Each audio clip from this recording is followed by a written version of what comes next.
but the question of getting money to the counties is the actual issue. How different is the next 5 years under an ODM government, for example, going to be if what we've seen so far are the challenges of counties being cash-starved? You know, cash-starving the counties is not a constitutional matter, it's not a policy matter, it's an administrative issue. And that is a failure of a government of the day. In my view, it is very simple. Devolution is something that is at the heart of ODM political agenda, ODM manifesto. But I want to come out clearly here, Wahiga. Transforming rural economy is not just simply cannot simply be equated to devolution. Devolution is one of the means of actualizing the transformation of rural economy. It is not the only means. If you look at what Raila Odinga has spelled out, it is a raft of proposals. Okay. We are talking about infrastructural development in the rural areas. We are talking about food production in rural areas. We are talking about efficient civil service. We are talking about how then do we look at the tax regime to make investment in rural areas more attractive.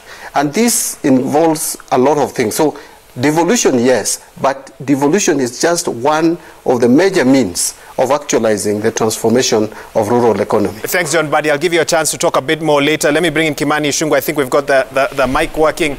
Bottom-up model. I hope so now that we have to test it live. Please proceed. I was saying, Wahiga, first appreciate that indeed the conversation now has changed. And I'm glad that we are here today having this discussion now about the economy.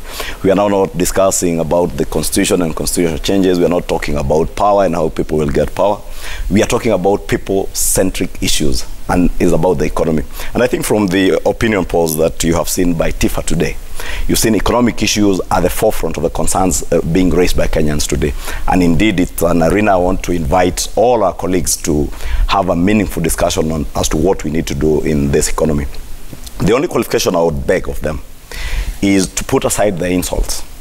We are talking about a bottom-up economic model. Let them own up to their trickle-down economic model and articulate how that trickle-down economic model is going to change Kenyans' lives in the next 5 to 10 years, that it has not done in the last 60 years. Remember, this country next year, but one will be 60 years after independence. And you probably need a historical perspective as to how we got to the trickle-down economics. And to the bottom-up? Fast trickle-down. Okay, I'm hoping you quickly get to the answer to my question. It's trickle-down that has gotten us to where we are. If you look at the issues that are being raised by Kenyans in that opinion poll, I'm telling you, top among them is unemployment and a high cost of living. And that is as a consequence of the trickle-down economic model that we have pursued since independence. And that is what we are saying, that now we need to change that to an economic model that empowers people at the bottom of the pyramid. And why I say this debate is interesting, and I was just telling you when we were off air, I find it interesting that in Kenya we are talking about bottom-up economic model. Joe Biden in the US is talking about the same thing, bottom up, middle out. But his colleagues in the US are not insulting him. Our colleagues on the other side here in Kenya are insulting and throwing Before we get to the each insults, other. please give us the definition. I want us to start there. Bottom-up economics, where here is very simple. Yes. It is not about the economics of entitlement and the economic of power by a few, be it economic power by a few at the top. It's about empowering people at the bottom of the pyramid. When you empower people at the bottom of the pyramid, the taxes that my colleague John Buddy is talking about there, how do you increase the number of people that are paying taxes? You do that by ensuring that you bring more people in the tax bracket by empowering them economically. And that is all that the bottom-up economics is about. It's about empowering people at the bottom of the pyramid to make them not dependent on others, because the trickle-down economics assumes that you will put money at the top of the pyramid to a few at the top of the pyramid, and then benefits will trickle down to the people at the middle of the pyramid and at the bottom of the pyramid.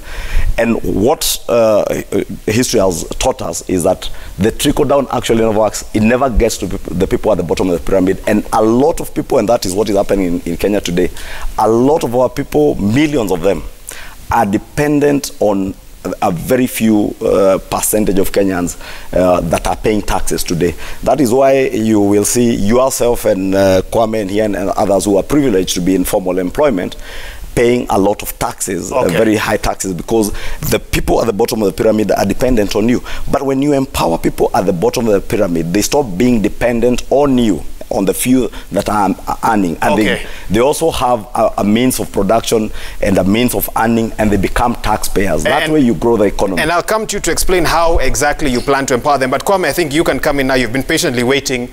It's the season of economic promises. They are flying in left, right, and center, Kwame. What should Kenyans consider as politicians come knocking at their doors with these promises of how they'll transform the economy, almost miraculously? Okay. How do you fact-check your local politician when they come with a promise? Okay, I think first, I hope we do not trivialize like we did with important discussions such as BBI,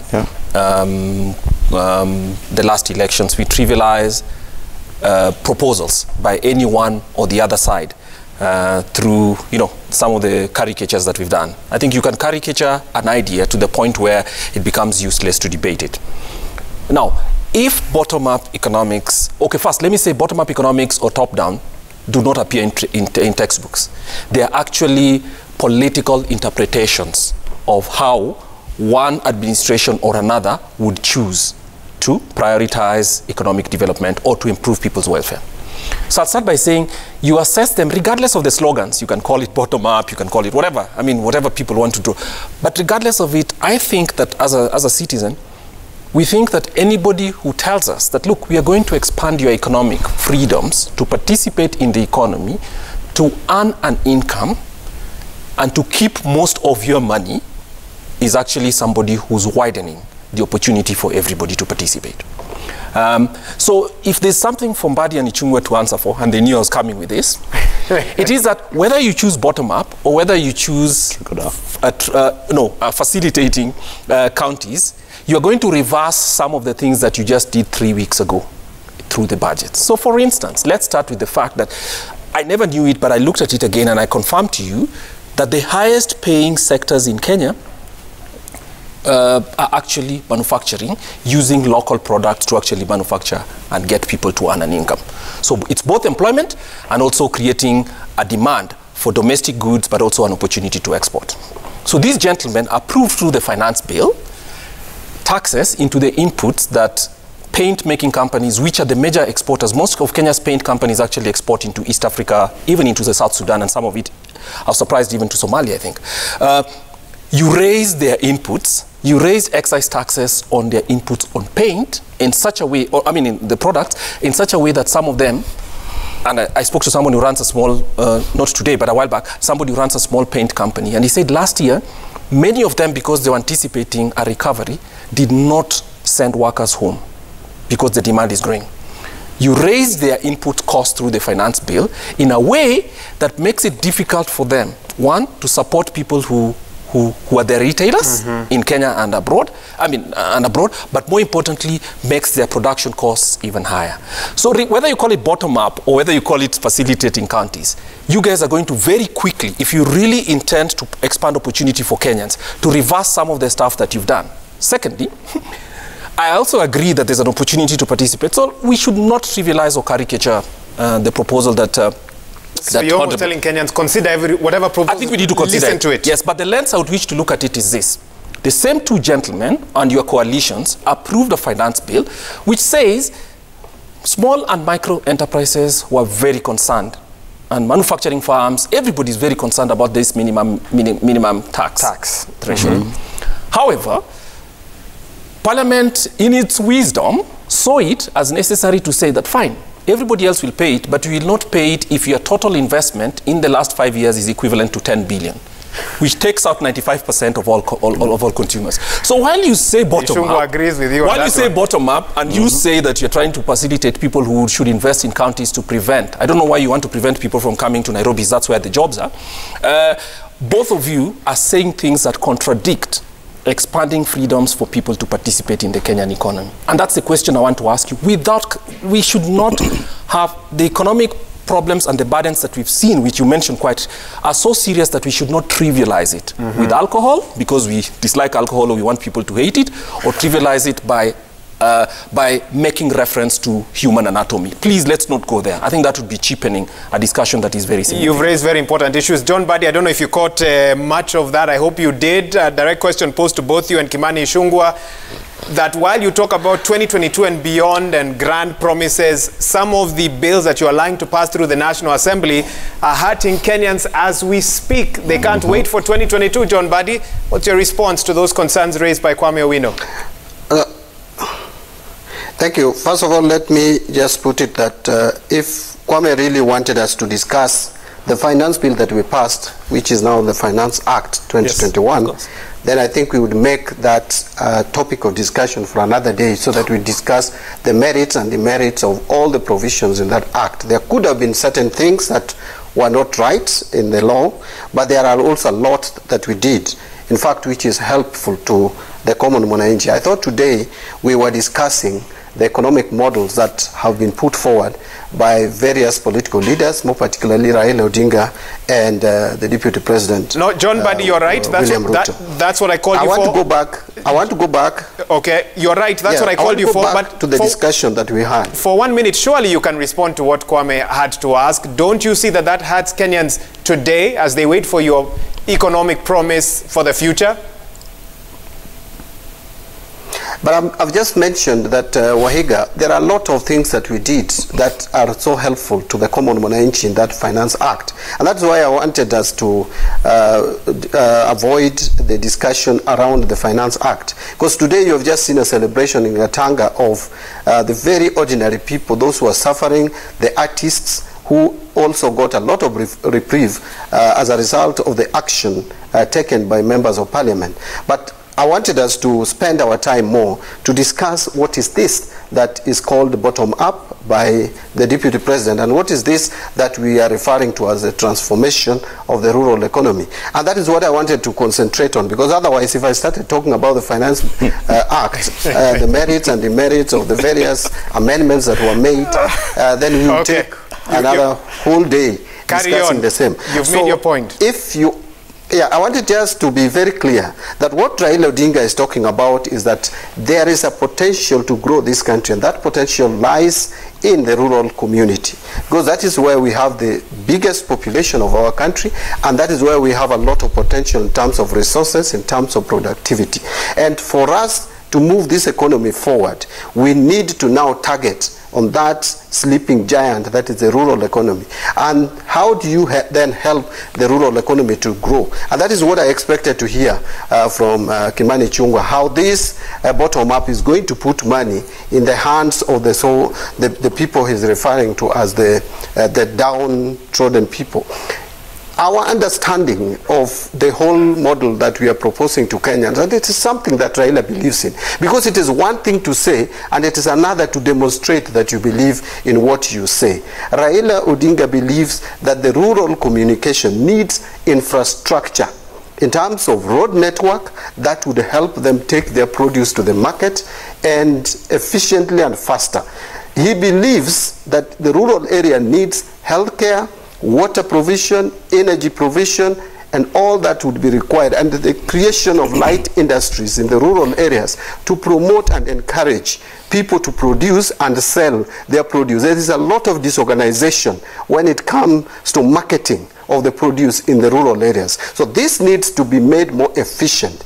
And this Raila Odinga has demonstrated. Remember, when he became the Minister for Energy, that is when he came with rural electrification program, the rare that now we see across the country. No, people are not attributing that to him, yet he's the one who came up with that fantastic idea, which has helped to transform rural areas. What he's saying, I'm going to push it forward further. When he was the Minister for Roads, in the NAC government, that is when he came up with the various road agencies and gave them the support that was required. And you remember when he started the infrastructural development, the planning and designs of our various roads across the country. Yes. Sometimes he was even branded as one who was anti-investment, but he knew very well that this country needs road network. He wants to transform that to the rural economy so that those centers like Rodi Kopany can come up very fast John Badi, improve the economy of Homa Bay County. And that can go to Chuka.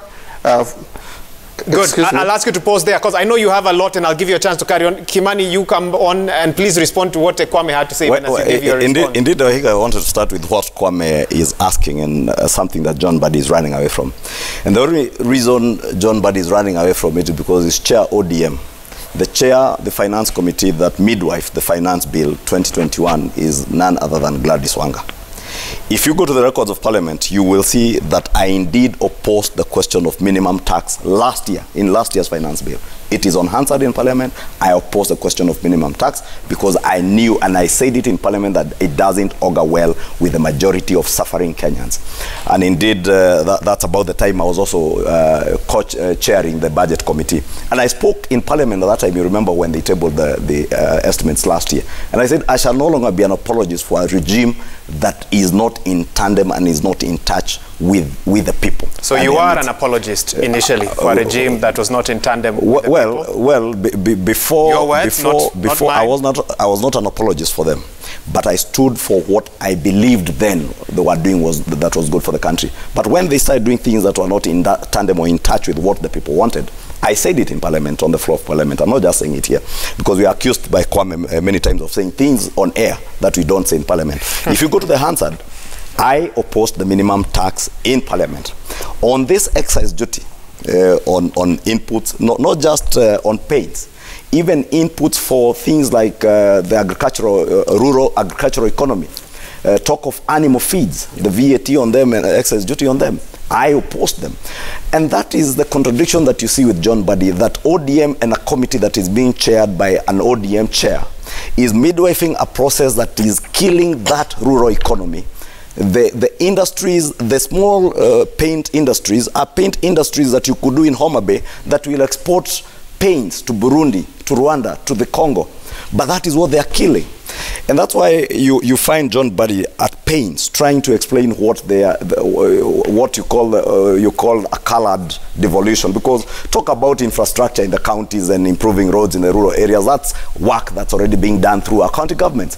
What we are discussing about, and I want to beg John Badi to invite him to that very important discussion, that when Raila Odinga says hustling and wheelbarrows ni takataka, when Joho, and I forgive Joho because he just doesn't have the capacity to understand what the bottom-up economic model is. When Musalia Mudavadi speaks the way he spoke, trivializing, as Kwame says, trivializing a very important debate about getting to include a majority of Kenyans that are excluded from the economic pyramid of this country. That is what the bottom-up economic model is about. Exactly. If we were to discuss that, and if they were to put aside the insults, even the human anatomy you had with Tuju today, Wahiga, if we were to deal with real issues, John Badi is asking, how do we get to empower those people in the rural communities? And I'll give you a very good example. Just allow me to give you a very good example. I have a question for you as well on the same. I will answer the question once you allow me to finish. Okay, please, briefly. One very good example. Take the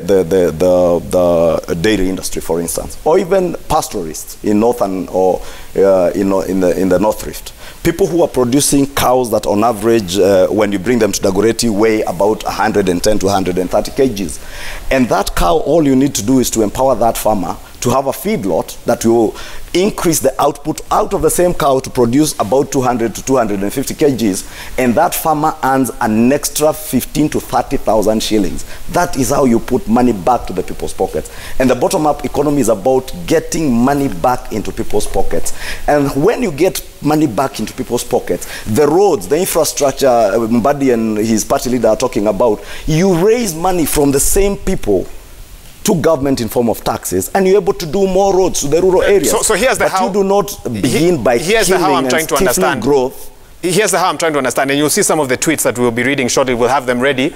So for the border riders in Kikuyu constituency this evening, when the bottom-up model is fully implemented, how will there be more money in their pockets?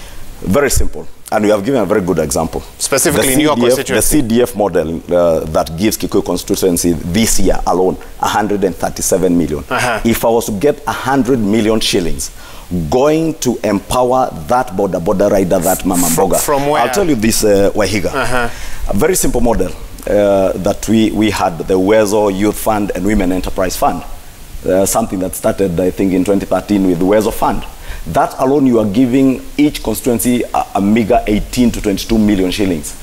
And people are borrowing in groups of 10 people and above. If you have a model where that border rider who is riding a motorbike that is either on loan or he's employed by someone else on a motorbike that is leased, he will be able to get 100,000 shillings, be able to purchase his own motorbike on loan, on concessional interest rates, rather than going to Fuliza and M-Shwari and the Shylocks they are borrowing from today. And they will be able to borrow that loan maybe at 2 or 3% interest. They will be able to make money, repay their loan. Wahiga tomorrow comes and borrows and has his Mama Mboga or Baba Mboga shed, 10,000 shillings. Wahiga, I'll tell you from statistics, and Kwame would help us. Briefly, please, I need to read the feedback. 15 million Kenyans are in what are basically informal businesses. Out of those 15 million Kenyans, 6 million Kenyans are in licensed businesses, the guys who have the single business permit license. Another 9 million Kenyans are in unlicensed businesses, so to say they don't even have the single business permit. From statistics that people have done, economists like Kwame here, if you are to empower the 9 million Kenyans who are in the unlicensed businesses, those are the guys you are chasing in town, calling them hawkers. Those are the people you are demolishing their food kiosks in the streets. Fair enough. If you are to empower those 9 million people who are earning between 200 and 300 shillings every day, and allow them not to pay the M-Shwari and Fulizas that they are paying today, and be able to get government money that they can use to grow their businesses and earn not 300, 400 to 600 shillings, they will be able to grow this country's GDP by close to 40%. That means about 4.8 trillion shillings in growth of GDP from just 9 million Kenyans who are in the informal sector unlicensed You businesses. clearly have the numbers at your fingertips. I want to ask you to hold on there because Kenyans have numbers. No, you are. I don't dispute that. Let's look at the feedback. This is what Kenyans are. There are so many questions, gentlemen, and I want to see if we can get through some of them. Kwame, I'm coming to you to respond immediately after this. We start with Twitter. Ali Salim, you say the country is stinking or sinking in loans and heavy taxation. Economic talk is a fallacy. They should tell us how they'll raise the money to pay off our loans. Okay, that's from Ali Salim. Let's see what else we have here. Remember, hashtag is NEWSNIGHT. Omar Philip says, unless and until our leaders in government and their allies desist from doing business with the government, discussion about the economy remains illogical. All right. Omar concerned about conflict of interest. Mohamed Welie, top economist, he said, top down, bottom up, middle out, economics all require resources. The presidential candidates should not just tell us about the approach they intend to adopt, but also how they'll first deal with debt problems they will inherit and create the fiscal space needed to fund their plans. Okay, let's see what else we have. Ndongo Wainaina says, it's a good thing key potential presidential candidates are presenting their what policy platform. However, there are major crises conflicting the country, key being COVID-19 consequences, debt, almost 80% of our GDP, limited fiscal space, etc. Question is how to meet what? I think we can take one or two more. Mushai Kunyiha, who's actually the chair of the Kenya Association of Manufacturers, you say the rise of the cost of basic commodities because of taxes being added to the Finance Act post the public participation process is blindsiding businesses, causing a spike in the cost of doing business. Possible to ask your panelists to comment on this. And I think Kwame Owino already broached the subject with his opening statement, while Langoa Keteni says any presidential candidate talking about economy and development is not being truthful, not with the current debt burden and anticipated further borrowing. The elephant in the room is corruption. Who among those masquerading as potential candidates will talk about it? And Engineer Lazaro Kanyabok, you say talk of economic recovery is now a campaign gimmick to almost all presidential contenders. Question is, where were they when the economy was being ruined? Who prevented them from putting their theories into actions? Let me read one SMS. Remember, 2242 is the SMS line. Sir Nixon Dugire from Kindaruma says, all these models are just buses to get power. We remember previous models. look at what happened. Can you prove me wrong? While Lucy Kamanje says the best economic model where we can generate 800 billion per financial year and a promise to create 500,000 jobs in the formal and informal sector. That's what Kenyans feel tonight. Kwame, I don't know where you want to begin. That is the bottom-up approach. Okay, I think, yes, it's true that any discussions about what new things government will do with public money is premature, or maybe not so. I mean, putting the cart before the horse. I mean, the main thing is to ask ourselves, how do we get the economy back to balance? Which is basically, how do we get the budget to be balanced? Because partly the debt is a representation of the fact that even before these new entrepreneurs are facilitated, we've already spoken for their taxes in the future because the government has decided that we have this deficit that we need to. So really, any economic plan must actually come with the first so many years of the next administration will be creating balance back in the economy, and then obviously giving people an opportunity to expand. Realistically, how long would it take to create that balance? Well, it just depends on what we do between now and then, to be honest. And Money says 3 years. 2 to 3 years. If we do the right things, which are difficult. If we don't do the right things, then we might be solving it for 10 years like Zimbabwe is, right? So if we dig in when we can make the difficult decisions. And I think the first thing that we need to ask and assess people is, not as Honorable Bombadi is saying that Raila Odinga will do more of the same things we've been doing, build more roads, but just do it faster or do it in rural areas, or there'll be money to actually redistribute. So, for instance, in the form of CDF and all those. I actually think it's a bad idea if you think that bottom-up economics is actually getting government money, or rather public money from taxes, and distributing it through CDF. I'm not too sure that that's what you should do, because we have banks which are afloat with cash. And part of the reason they're not lending to the border people and common businesses is that they can make money off sitting off a desk, buying commercial paper, buying paper off public bonds, and then taking 11% of it. Why should they lend to Kwame when they have to chase me and do all those other things? They're not doing that. And so you need to change actually structurally how the government uses public money. And government public money, I would agree. If any of you is saying that bottom up, it's a good slogan. If any of you is saying that, look, one of the things we'll do is we'll do the things that government does well, which the Jubilee administration, to be honest, has gone overboard, trying to do everything, including running a butchery in the name of KMC. If you say that we will get government from doing well so that the people who are actually running good butcheries in Dagoretti and supplying 2 million Nairobians with meat actually get to do that business, and then government hands can be released and resources can be released for public sector. So a major thing, Maura, impediment to businesses in Nairobi, right? There's a huge demand for food in the Kenyan CBD, a huge demand. And somebody estimated to me that 300,000 meals, I do not know, but they run a restaurant. They told me that 300,000 meals come into Nairobi from different traders everywhere, all the markets. Daily. Okay. The major determinant for developing that business is what? The quality of water. So it doesn't matter if you give them loans of 500,000 shillings to set up coolers and everything else. But if a Kenyan does not trust that this food has been made with good water, then that's it. So if bottom-up is actually making sure that basic public services, the quality of water in Nairobi, you can drink off a tap. And if I would like to see your leader and you going to any tap in the public and drinking that water to give us confidence, then that is okay and that's welcome. Whether it's rural-based or whether it's bottom-up rather, that's what I'd like to see. So these slogans, we can assess them, but really giving an opportunity for people to participate. So an entrepreneur who cannot bring food into the city, or any other product, to be honest, that's consumed, because the quality of water is something that many Kenyans are suspicious of, obviously is being let down by government. Okay. John Buddy is still joining us from Homa Bay. One of the questions that keeps coming up is, before we even talk about which economic model any presidential candidate would adopt should they become president post-2022, the question of debt. And of course, that COVID-19 pandemic as well. But maybe let's dwell on debt for a bit. What are the ODM proposals for that? Because some say you won't be able to implement whatever you're talking about before the debt question is looked at. And its effect already in terms of the slowdown of some allocation of resources to certain sectors is already visible as we speak.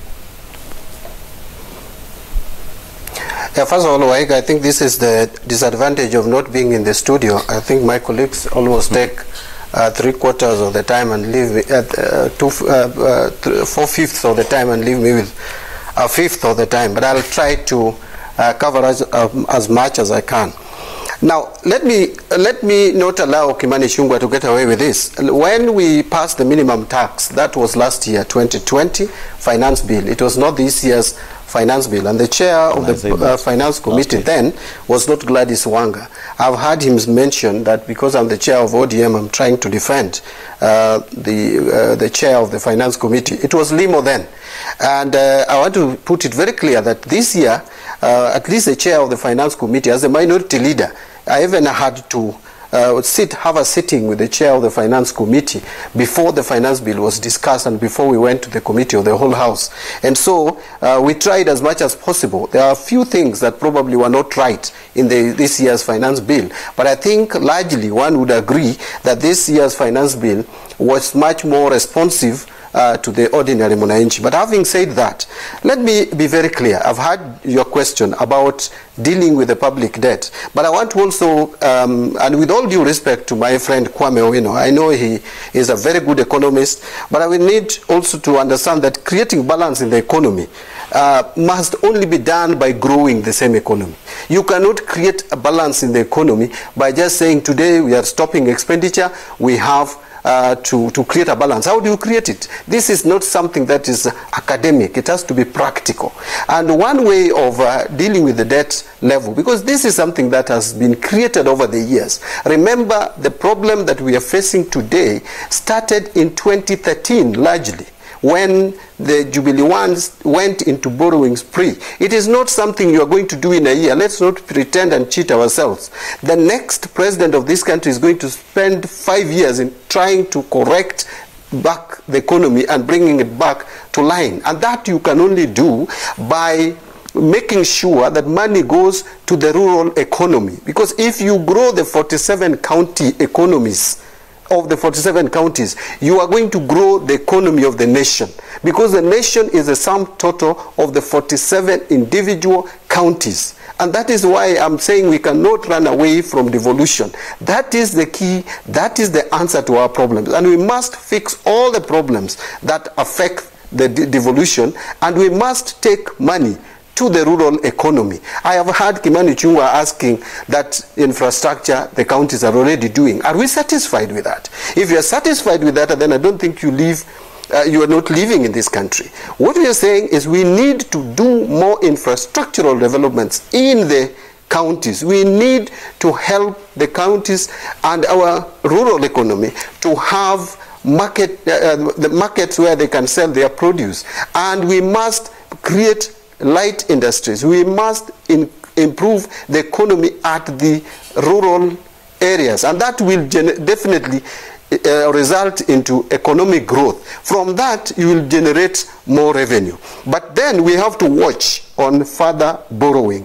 I am not saying we borrow funds, to go and develop our infrastructure, that we borrow additional and expensive funds. Borrowing cannot be wished away. We will still borrow. But you must realistically borrow money that is cheap, number one, and there are so much concessionary loans that Jubilee One was running away from, which has actually been adopted by the current Jubilee regime. I don't know why they didn't do it between 2013 and 2017, 2018, when they were borrowing money from commercial loans at 8%, which now is choking this economy. And that was done with Kimani Ichung'wah right deep inside the Jubilee One and the tyranny of numbers, and he never questioned anything. He is now questioning even when Jubilee is borrowing at 0%, but when Jubilee One was borrowing at 8%, he never questioned. In my view, the only way out of our current predicament is to be realistic in our expenditure, make sure that we don't get into so many projects that are not helpful to this economy, that we only put resources in those projects that are going to help spur economic growth, and that the potential is in the rural economy. And then let us not borrow expensively. And again, let us make sure that we avoid and deal with corruption. One of the tweets that you read talked about corruption. If you look at the first statement that Raila Odinga put forward, it was number one item was dealing with corruption. We are alive to the fact that for this country, for the ills of this country to be fixed, corruption is top in the agenda. And my last comment, let us remember that Raila Odinga has a history in this country. Anytime he has been in government, I hear some people saying he's in government. He is not in government today. There is no ODM member who sits in the cabinet. That is the truth. Let us not talk about committees in parliament. Parliament is not running the executive arm of government. It is run through cabinet decisions. Raila Odinga, when he was the Minister for Energy, and I mentioned it, he's the one who created now what we call rural electrification program. Yes, you he's gave the us one that who point. came with the many road network that we see in the country today. So how are we saying that this cannot be done? It has not been done over the 60 years. When we had Grand Coalition government, we saw real development in this country. At a point, we reached even 7%. Yes, let me ask you one question briefly. Economic growth. So it has happened previously. It has not happened in the recent past. Yes. Because the ODM, your party, it has representatives in at least 20 counties, so to speak, and in numerous constituencies. Is there a sign of the success story of the rural economy that your party is pushing? And what has stood in the way of that? Well, there are counties which are run by ODM governors and even Jubilee governors, which are test case and good examples. There are also bad counties, and I must say my county is one of them. And by the way, if you are in my shoes, the truth is that we do not have the capacity to enforce to the counties what they need to do. And I'm not saying that if we get into government, it is not something that we are going to deal with. There are examples you can give. You can go, my deputy party leader, one of my deputy party leaders is Oparanya, is the governor for Kakamega. There are examples in Kakamega. You can see the kind of health facility that has been put up in Kakamega, of billions of shillings, and it is going to be helpful to the Kakamega people. Very soon the Kakamega people will not seek medical attention in Eldoret, Nairobi, and any other place. They will go for medical attention, seek medical attention in Kakamega. You can see the kind of stadium. If you go to Kakamega, you see roads. Look, the other deputy governor, whom I have just had, Kimani Chingwa, having a very condescending attitude against, that is Joho. Finally, buddy, yes. Honorable Joho. Joho is the governor who, when Corona first came, everybody praised Joho because the guy had prepared ground and prepared himself to deal with this. And that is an ODM governor. There are also other governors who have also done fantastic job. Come to Kisii. Why has done relatively well in terms of infrastructural development, including trade and industry. If you go to Kisii and Underpass, there are a lot of times. There are a lot of, so many markets which have been improved. So John, I really wish you were in studio. This would have been success stories. Thank you. This would have been a lot easier. I need to cut you off because of time. And Kimani Ichung'wah, I'll also give him a similar opportunity to answer that. What have we seen from his side of the political divide that gives Kenyans hope that what they preach is what they'll practice should they get into power in 2022. Let's take that break. When we come back, we're barely scratching the surface with this. I don't know what we'll do with the time left. Sakaja Johnson made some interesting comments recently on the bottom-up model, and he gave some numbers. We'll be talking a bit about that and also getting a reaction to what's been said from my panelists and your feedback as well. 2242 is the SMS line. Hashtag is Newsnight. We're trying to understand promises of economic models. Will they work? Will they get off the ground with the kind of economic situation we find ourselves in right now as a country? We continue to explore that on the other side of this break. You're watching Newsnight. Stay with us. We'll be right back.